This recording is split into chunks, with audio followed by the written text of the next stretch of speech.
And this, although it's aimed mainly at the USA, does have various useful stuff. Dandelions, yarrow, although that's upside down. I'm not sure how much prickly pear is going to be useful to me in the UK, but the rest of it's pretty handy.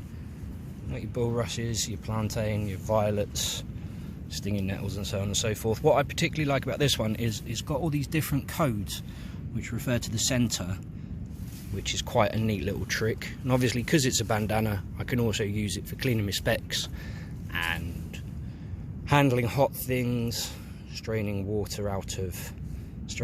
out of water. And then we've got the, I'll move that out of the way, the Victorinox Farmer Swiss Army knife. What I like about this one, it has an awl, but the awl is in a logical place, because now you can use it. Most Swiss Army knives, they have them sort of here, they poke out like that, and you can't actually do much crafting there. This one allows for a finer detail. It's also got a little saw blade, standard UK legal sub 3-inch blade. I'm not sure if I can pull these out one-handed. Let's find out. So there's the saw blade, surprisingly aggressive and useful. There's the knife blade, slightly dirty. It's like I've used it. Oh my god. Sub 3-inch, non-locking, so it's UK legal. It's also beat to hell.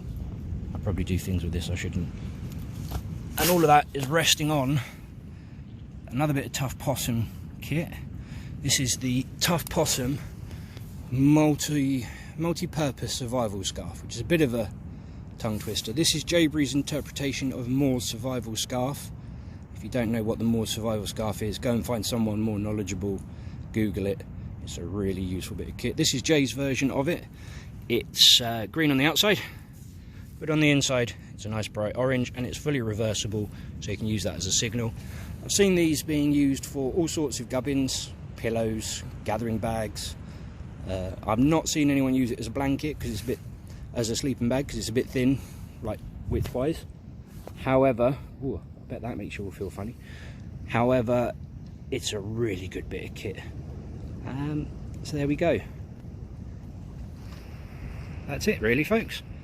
Thank you very much for watching, and I'll catch you the next time. This is probably going to be my last kit chatter for a while, because, well, that's my kit, and this is what I've set myself for the next couple of months to run with. As I said, regarding the Packframe, there might be a billy cam popped in there for brewing up when I'm out longer. There might well be another water bottle tucked in as well, because 1 litre is enough for a bimble, mooch, a scout, as the kin over the pond call it, bimble, blither, coddywomble, whatever you wish to call it. But overnight you want a bit more to maintain your brews and all that jazz, so there'll probably be another bottle tucked in there. Thanks very much for taking the time, and I'll catch you in the next one. Cheers.